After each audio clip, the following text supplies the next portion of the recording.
Ya, ahibati fillah. Kita tuh cinta sama dunia. Itu naluri manusia. Bagaimana sekarang kita mengontrol cinta kita agar tidak berlebihan? Maka dengan cara mengetahui hakikat dunia. Rasul sallallahu alaihi wasallam dan sebelumnya Allah Jalla Jalaluhu di dalam Al-Qur'anul Karim itu berulang kali di banyak surat mengingatkan tentang hakikat kehidupan dunia ini. Wa mal hayatud dunya illa la'ibun wa lahu. Kehidupan dunia itu tidak lain hanya permainan dan sesuatu senda gurau aja. Tidak serius kehidupan.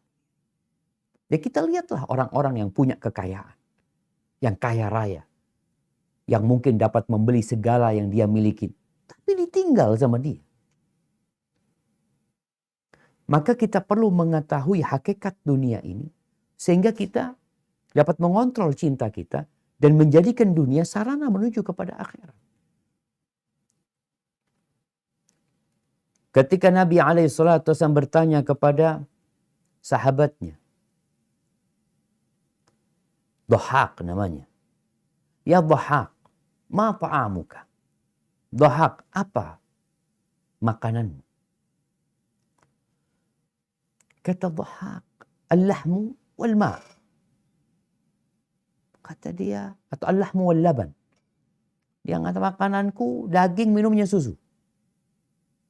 Terus Nabi bertanya kepada Dhahak, thumma yakunu ma'ala, atau thumma yasiru ila ma'ala. Kemudian makananmu itu jadi apa? Makanan yang enak. Mungkin daging yang dibuat steak.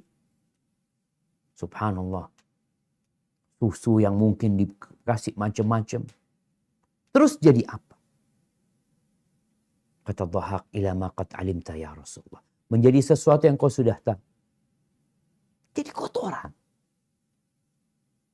Lalu Nabi SAW mengatakan, begitulah Allah menjadikan makanan manusia permisalan untuk dunia ini. Wa in kazzahahu wa ballahahu.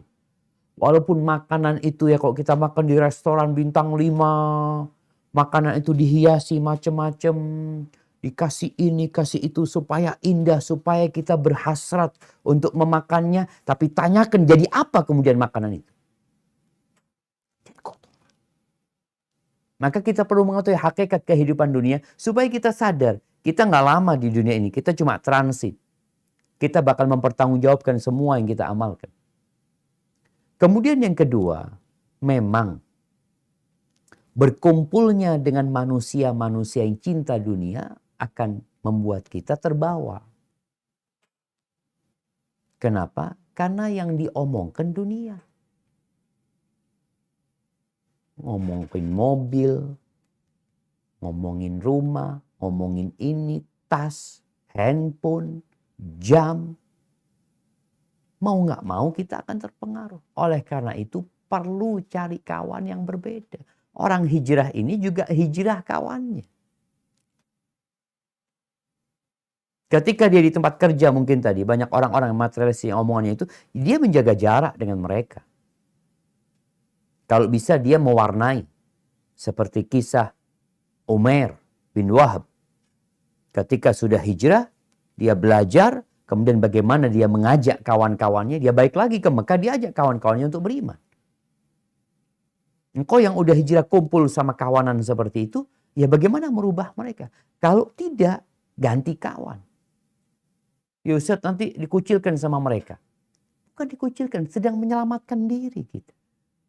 Rasulullah SAW mewasiatkan kepada Abu Dzar. Untuk apa? Ausani bihubbil masakin waddunu minhu.